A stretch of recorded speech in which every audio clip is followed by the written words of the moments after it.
ഒരു തേന്മാവ് നട്ടുകൊണ്ട് നമ്മുടെ ഉദ്ഘാടകൻ വേദിയിലേക്ക് വരുന്നു. ഈ നന്മയുടെ രാഷ്ട്രീയത്തെ കേരളം അംഗീകരിക്കും എന്ന് തന്നെയാണ് ഞാൻ പ്രതീക്ഷിക്കുന്നത്. ഞാൻ അവിടെ ഇരിക്കുമ്പോൾ മലപ്പുറത്തെ എൻ്റെ സുഹൃത്ത് പത്രപ്രവർത്തകൻ ഒരു വാട്സപ്പ് സന്ദേശം എനിക്ക് അയച്ചു. അത് കേട്ടാൽ നിങ്ങൾക്ക് ആവേശം വരും.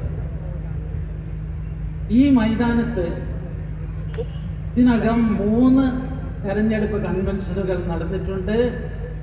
അതിലേറ്റവും കൂടുതൽ ആളുകൾ പങ്കെടുത്തത് NDAയുടെ BJPയുടെ കൺവെൻഷനിലാണ് എന്ന് ഒരു പത്രപ്രവർത്തകൻ എന്നോട് പങ്കുവച്ചിരിക്കുകയാണ്. രാജീവ് ചന്ദ്രശേഖർ ആഗ്രഹിക്കുന്നത് പോലെ മാറാത്തതും മാറും. കേരളം നിലമ്പൂർ ഒരു മാറ്റത്തിന് വേണ്ടി കാത്തിരിക്കുകയാണ്. പ്രിയപ്പെട്ട അഡ്വക്കേറ്റ് മോഹൻരാജ്, നിങ്ങൾക്ക് എല്ലാ വിജയാശംസകളും നേരുന്നു. ഇവിടെ പ്രസംഗിച്ച പിണറായി വിജയൻ തന്റെ 9 കൊല്ലത്തെ ഭരണ നേട്ടങ്ങളെ കുറിച്ചൊന്നും പറഞ്ഞിട്ടില്ല. ആകെ പറഞ്ഞത് വാര്യംകുന്നനെ പറ്റിയിട്ടാണ്. മിസ്റ്റർ പിണറായി, നിങ്ങൾ വാര്യംകുന്നനെ കൂട്ടുപിടിച്ചത് എന്തുകൊണ്ടാണെന്ന് ഞങ്ങൾക്കറിയാം. നിങ്ങൾ നിർത്തിയിട്ടുള്ള സ്ഥാനാർത്ഥിക്ക് സ്വരാജിന് ഇവിടുത്തെ ഒരു ശബരിമല അയ്യപ്പൻ ഭക്തന്മാരുടെ വോട്ടും കിട്ടില്ല എന്ന് നിങ്ങൾക്ക് കൃത്യമായിട്ട് അറിയാം. എന്താണ് ഈ സ്വരാജ് പറഞ്ഞത്? മാളിയേക്കൽ അമ്മ വിവാഹം കഴിച്ചു. സനാതന ധർമ്മ വിശ്വാസികളുടെ മനസ്സിൽ മിസ്റ്റർ സ്വരാജ് നിങ്ങളേൽപ്പിച്ചിട്ടുള്ള മുറിവ് ഒരിക്കലും ആയില്ല.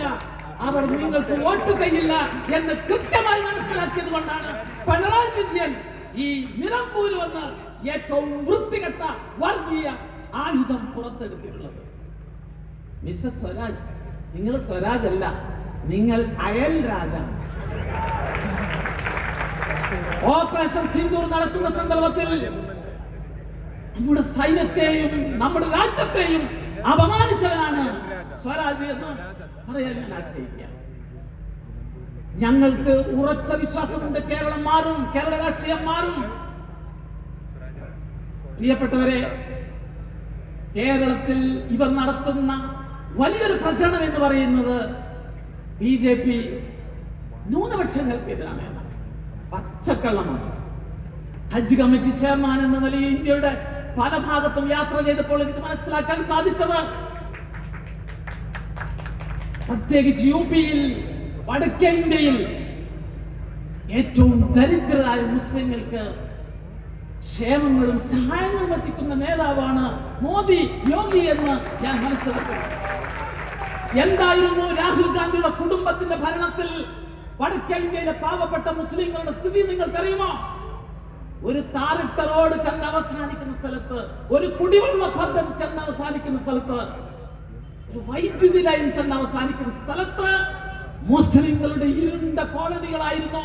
ആ കോളനികളിലേക്ക് വൈദ്യുതി എത്തിച്ചത്, അവിടെ കുടിവെള്ളം എത്തിച്ചത്, അവർക്ക് വീട് വെച്ചു കൊടുത്തത് യോഗിയും നരേന്ദ്രമോദിയുമാണ്. അതുകൊണ്ടാണ് നോർത്ത് ഇന്ത്യയിലെ മുസ്ലിങ്ങൾ ഇപ്പോൾ നരേന്ദ്രമോദിക്ക് അനുകൂലമായി ചിന്തിച്ചുകൊണ്ടിരിക്കുന്നത്. അതുകൊണ്ട് ഞാൻ ഉറച്ചു വിശ്വസിക്കുന്നു, കേരളത്തിലെ ക്രൈസ്തവ ന്യൂനപക്ഷ മുസ്ലിം ന്യൂനപക്ഷ സമുദായത്തിലുള്ള ആളുകൾ ഈ പ്രസ്ഥാനത്തെ തിരിച്ചറിയുമെന്നുള്ള കാര്യത്തിൽ യാതൊരു സംശയവുമില്ല. സുരേഷ് ഏട്ടന്റെ ഒരു വാക്ക് കടമെടുത്തുകൊണ്ട് പറയട്ടെ, സുരേഷ് ഏട്ടൻ തൃശ്ശൂർ എടുത്തതുപോലെ നമുക്ക് നിലമ്പൂർ അങ്ങ് എടുക്കാം.